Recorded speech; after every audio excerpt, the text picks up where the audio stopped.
Okay.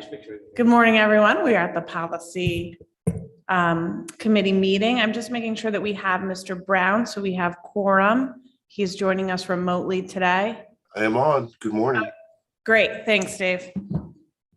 So we will begin this meeting just as a quick recap. What we had decided last meeting as we were going through this policy audit was to go through all of the policies. We began with the administration series, which is the 2000 series.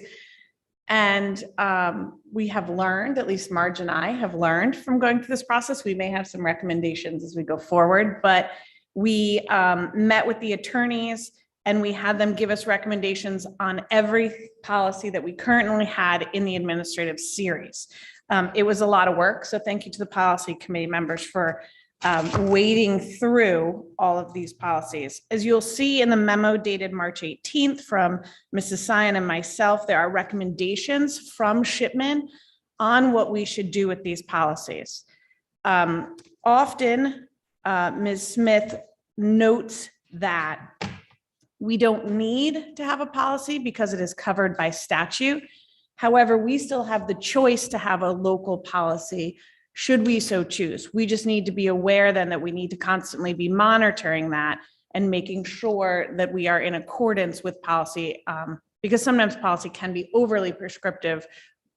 And if you choose to have one, the onus is on you to make sure that it's there and that it's being effectuated properly. So we can go through these one by one. I'm interested in knowing what committee members would like to do, especially on policies that are not required by statute. I will tell you some of them I think we should let go of. Some I think there's actually some value in having just our local practice codified somewhere, but I would look for recommendations. So without objection, I'd like to start with Board Policy 2100, Goals of the Administrative Body. The recommendation is to repeal this policy. The policy is not legally required and seems unnecessary in that it does not appear to articulate a specific goal or vision of the Darien Public Schools. Were there committee thoughts on this particular policy? Mrs. Best. I would say I think the recommendation to repeal makes sense. It seems super vague to me. I don't see where it adds value. Okay, Mr. Brown. Yeah, no comment, Tara. Okay, I would happen to agree that this seems more like a job description to me than a policy, and that given that there's nothing we're really requiring or any action a board would take regardless, that this seems more of a human resource superintendent management issue. So my recommendation in my report to the board would be to repeal this policy without objection. Okay, policy 2210, duties of the superintendent. Committee members? Tara, the only comment I would make is looking at these going forward is have we reconciled against the current superintendent's contract to make sure all the elements are included in these various policies that we're looking to remove? Yeah, I feel similarly, Mr. Brown. I think having this policy, which also reads more like a job description to me, the onus is on the board to make sure when they both go out and solicit for superintendents and or write a contract to true up to this policy. I wonder if it could be overly prescriptive. It feels like a job description to me. I do see value in making sure the public knows what the superintendent's duties are. I'm just concerned that this feels prescriptive and reads more like a job description than a policy. No, I appreciate that comment.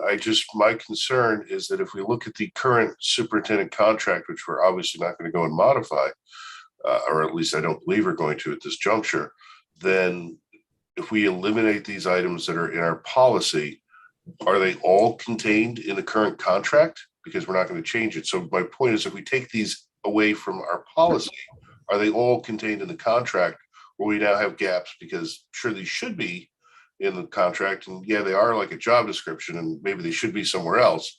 But if we eliminate them, then they won't actually be anywhere else. True. So I think what you're highlighting is one, the board's responsibilities to create and sign a contract? And do we want to codify for boards going forward that these things must be in a contract? You'll note that Ms. Smith puts down what the general statute requires. Correct. I think this is really, you could really go either way. Well, I guess, so go on a go-forward basis, I agree.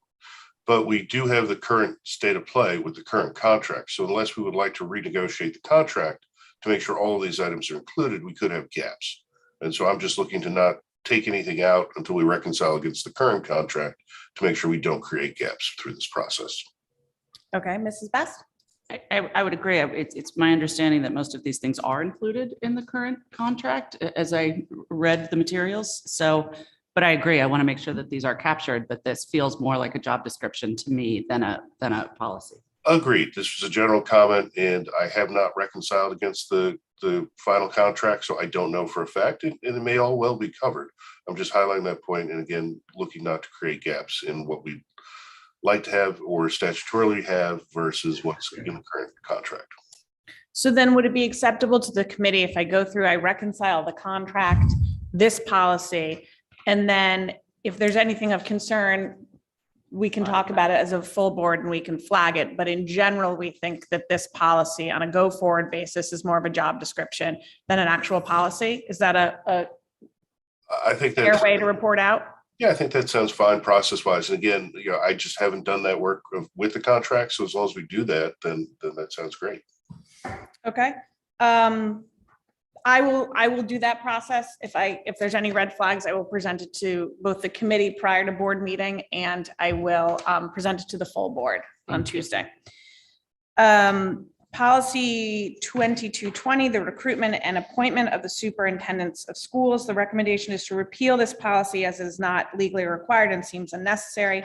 One, the board is required to elect a you guys can read this, but for the public, the Superintendent Statute, and it permits the board to take appropriate steps to select a superintendent, which the board could take with or without policy.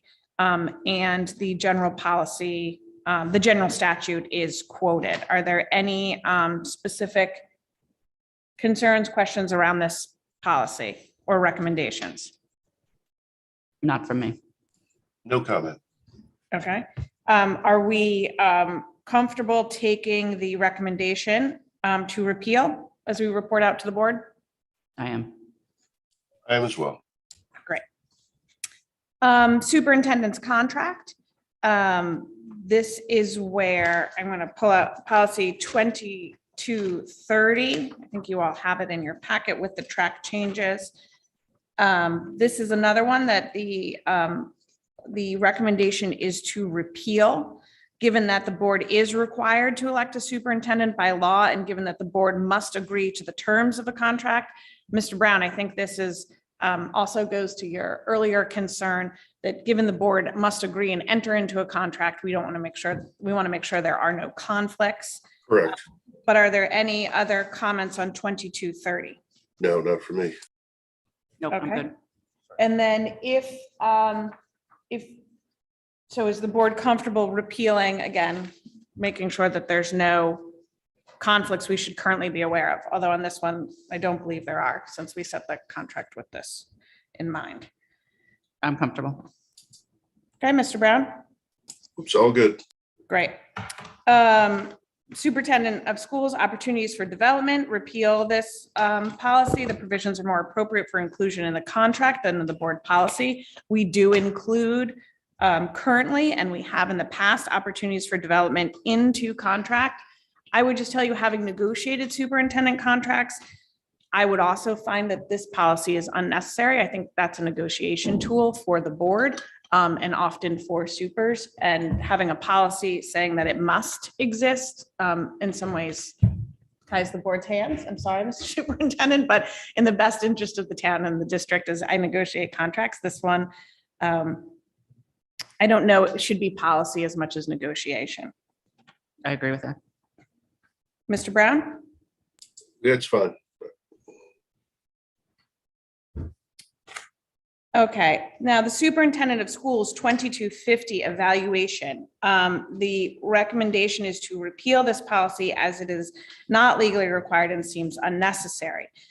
We do, as by statute, evaluate the superintendent every year. I will say that at times during my tenure, this issue has come up because in some ways our policy has been prescriptive about an evaluation in writing. Some people felt that that was necessary. Some people felt that districts had moved to oral evaluations. I think this is one that is up for discussion, and I'd love to hear how board members feel. Sorry, committee members feel. Any thoughts? I'd like to include it because we may go to a semi-annual as we have done this year, and that perhaps having it in the policy would allow us a place to do that. Sorry, Dave, I just missed the end of what you said.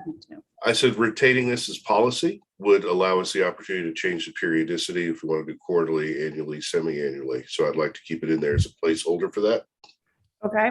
Often that what comes up, and I will just point out, because we're doing a full audit, is the annual written evaluation. Most districts do not require something in writing. Do we want to flag that for the board as something to discuss whether they reaffirm that they would like that, or that they would like to make a change? I don't know that that's our decision to make, but I do think that's where the question has most often come up in my tenure. Do we retain written? Well, my question is to written, aren't there larger issues around whether a document's written or not versus a conversation, and different rules that we have to operate under? So there is not a statute that requires us to write. We've done a fair amount of research on this. Darien has had written, and there at times people have questioned, why do we have a written? Why was that still required? Other times people wanted to see the written, which is fine. But I will tell you that it's whether it's written or not has come up. So if the board was to ask us, why are you looking at this policy? I would say the question that most often comes up is, do we want to retain the requirement that an evaluation be written? So I would kick this to the board for this further discussion would be my recommendation. Agreed. I agree with that. Yep. It could also, Ms. Ackman, also just align to the contract as well. So as part of contracts, you have to agree on terms in terms of evaluation. At the moment, this is our policy. So again, when the contract gets written, this is where we stand and what we have to have. So it's really not negotiation, but I would agree with Mrs. Best and Mr. Brown that since this has come up, this is a full board discussion, whether they want to change this. I would also say that this is one that at the moment, I think is a good policy to retain, even though it is a local policy, in my opinion. But that I would say to the board on an ongoing basis, this is one to look at as the process evolves. I think we've made a lot of steps in kind of following a CABE process for evaluation now rather than a more local one. And so we are solidifying that more and more. So this is one I would keep currently, but I would flag to say the board may want changes in the future.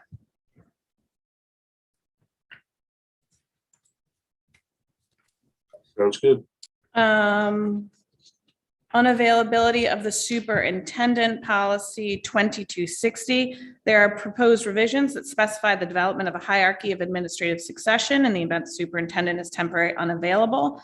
And that consultation should happen with the Board of Education. This policy has been revised to include additional reasons when the board chair would convene a special meeting to appoint an acting or interim superintendent. Having had been in that position, I really like the changes that have been proposed. So I am in supportive of the revisions. Any other, is there anyone else have any discussion on this? I'm good. Mr. Brown? No discussion, Tara. Okay, so we will recommend to accept the revisions to this policy. The administrative team, policy 2310, proposed revisions to confirm that the Board of Education will appoint any administrative personnel that the board determines necessary for the efficient and effective operations of the school. I agree with the proposed revisions. Does anyone have any comments or discussion? What was the history of this one? It was weird. Do you have any background? Sure. The history is that it's a really old policy.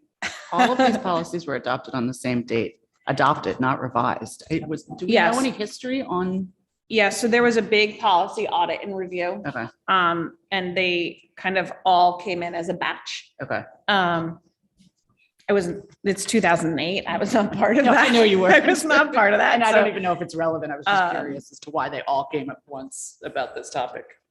I think the history is just that if you ever have a situation where you really need to figure out how this works and your superintendent, you know, the board has to act quickly to have something in place. To me, you know, COVID, I could see where this could have come into play. Thank God we didn't have to. But I also like that it's that the board determines to be necessary and efficient or effective. I really think that helps with kind of our oversight and management and clarifies this policy. But that's about all the history I have on it. It did come in in 2008. It had not been in place beforehand. I just think it'd be useful at some point to clarify what we mean by administrative personnel. It seems obvious, but you know, at some point we can clarify that. My question on this was, might there be budget implications to this? Or is that just assumed that that would be figured out? That might be a newbie question. Well, of course, there'll be budget if we stick somebody on a team unless they're doing it for free. So here's the other thing. Goes to hiring. So we delegate the hiring of teachers to the administration. We retain the ability to appoint and hire administrative staff. And I think what that really is those are your leadership and really, teachers do wonderful work. So I don't mean this in a negative way, but this is really your staff in central office. And that is the board's job to hire. We are affirming that we are not delegating that. And so if someone needs to be happening, and this happens for principals or the superintendent doesn't just appoint, the board meets. Okay. And that is a part of a board decision as leadership. Okay. So that's part of how I read this. That's how we've been operationalizing. Yeah. And I think that I would say for oversight of a board, I find that very important. Okay, that makes sense to me. And I think the board has extended flexibilities where we have needed that under special circumstances. Is anyone comfortable? Is there anything else on this policy? So on 2310, my thought is to keep it. I think it gives us some flexibility, but maybe a broader discussion.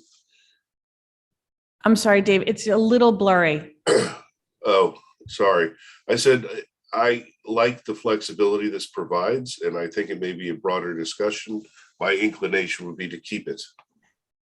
Okay, agreed. I would keep Good it with with that. revisions as suggested. I think in that case, it actually supports the Board of Education more fully and accurately. Policy 2410, dissemination and implementation of policies and administrative regulations. Proposed revisions to this policy clarify that superintendent has the discretion to direct that a handbook be developed for staff and that the handbook contain relevant policies. Ms. Smith has suggested that it may be preferable to repeal this policy, but include the provision as part of the district's internal procedures. I actually like that recommendation. I think that the handbook and the development of it is an administrative duty. The board has never had a role in that. And so this policy seems as if it is work we say we're doing that we are currently not. So unless someone believes the board should get involved in the creation and dissemination of the handbook, all the policies would have to match our umbrella policies anyway. I just haven't seen any board work. This is one of those policies where I haven't seen us doing it, and it sits here, and I'm not sure that a board ever would. So thoughts? I think it makes sense to repeal. I agree with that. If we don't use it, let's lose it. Okay. Now, this had revisions 2410, although just so you know, I agree with the suggestion from the attorneys to repeal. So we'll put that on for repeal. Uniform policy 2420, uniform treatment of recruiters, proposed revisions to update the legal references to clarify that these requirements pertain to all secondary school students and not only to high school students. That seems a no-brainer to me. Everyone comfortable with that? Yes. Yes. Okay. Okay, so this was in some ways the most interesting policy. Policy 2610, the annual report to the school district. The recommendation is to repeal this policy as it is not legally required. We also did some homework around it, and nobody did it.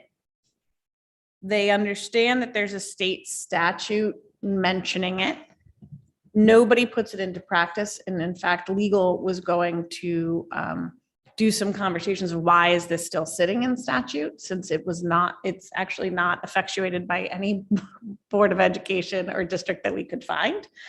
That said, I do think we satisfy the intent of it in that we have quarterly updates on our goals. And I would say I really commend, the boards of education before us, but especially, within the last decade, we have really codified that process of annual updates on goals. So by the time we reach the new year, we have seen a full report on the goals and the objectives and how they have been achieved or whether there's still work to be done.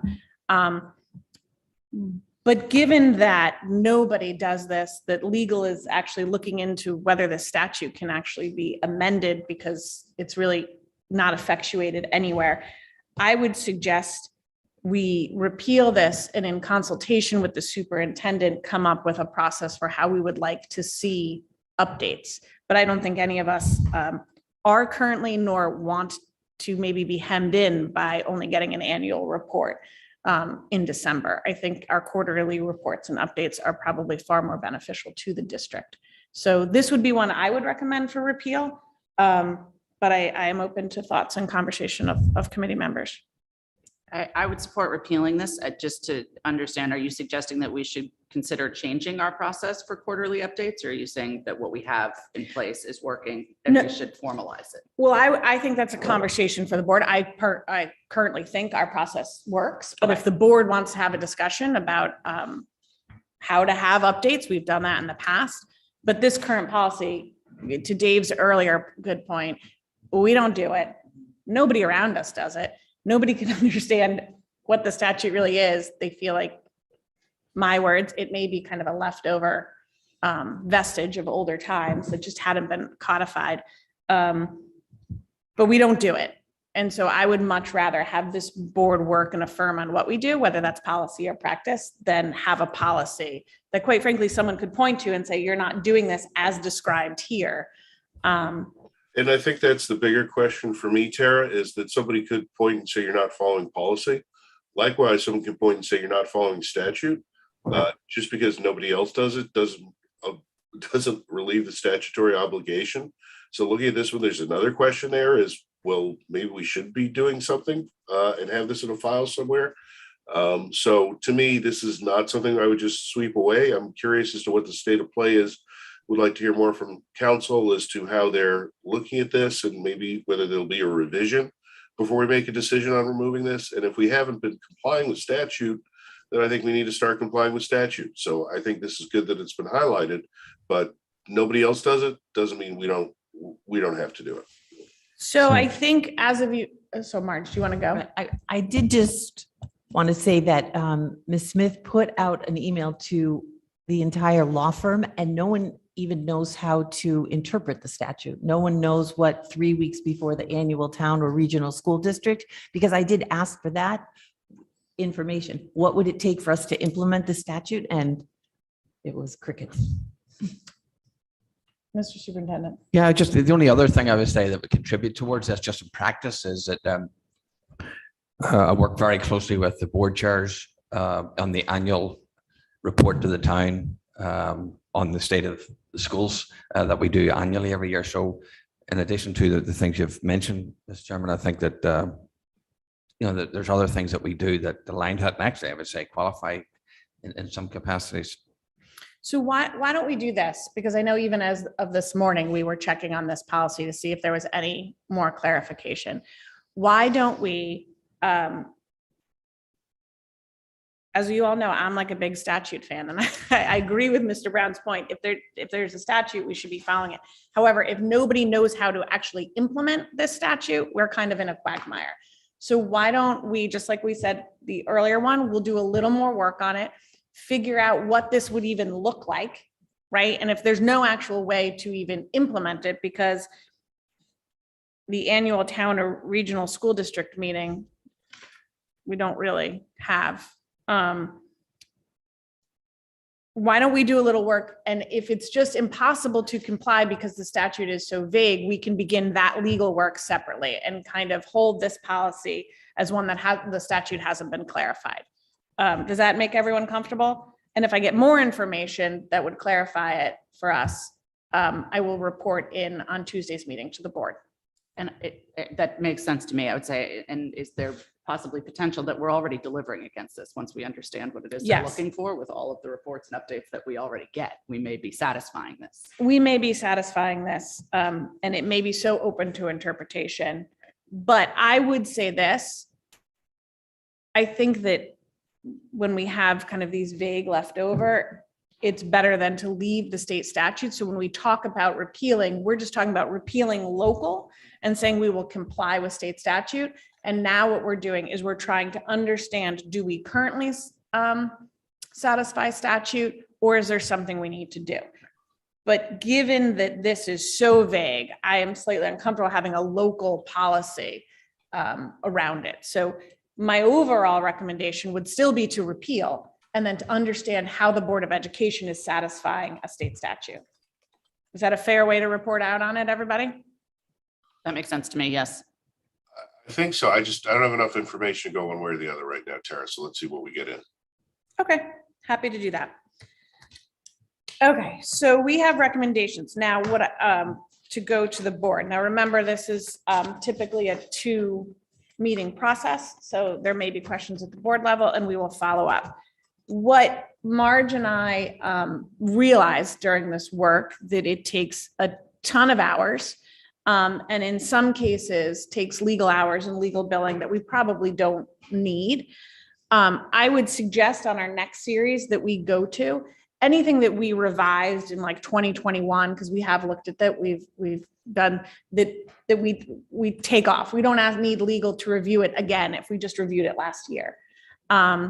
And that we kind of simplify this process a little bit, because if we take on like students, there's so many policies, and to pay legal to go through ones that we just affirmed as a board recently seems like, quite frankly, a waste of billing, in my opinion.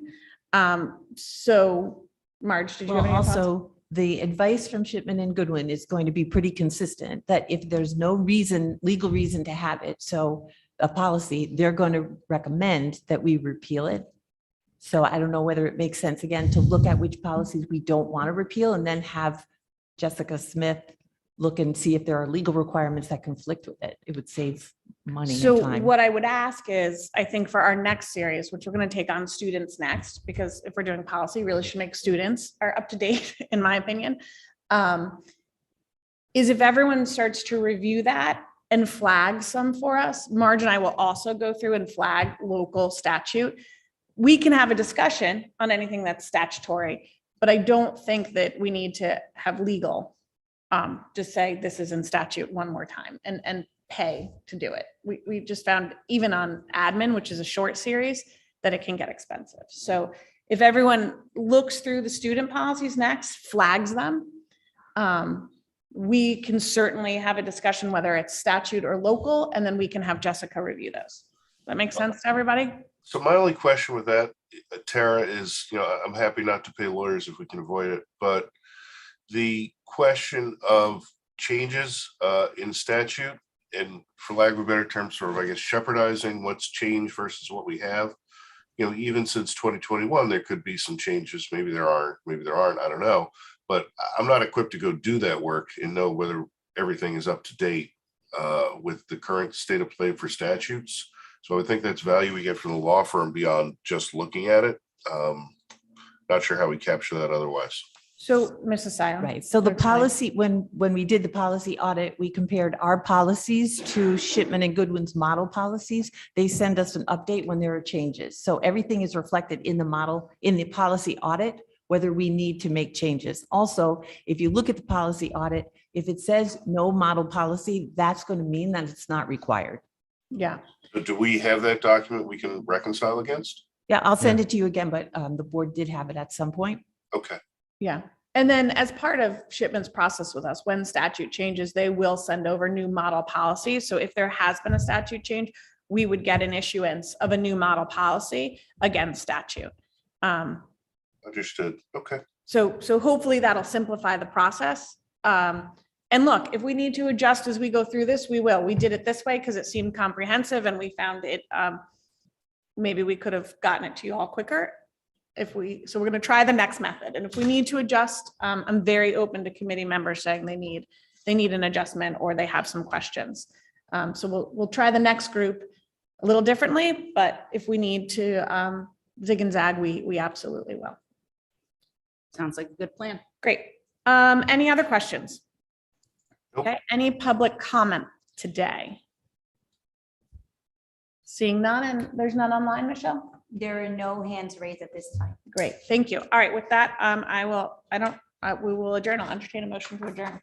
We don't really vote, but okay. So moved. All right, thanks, everyone.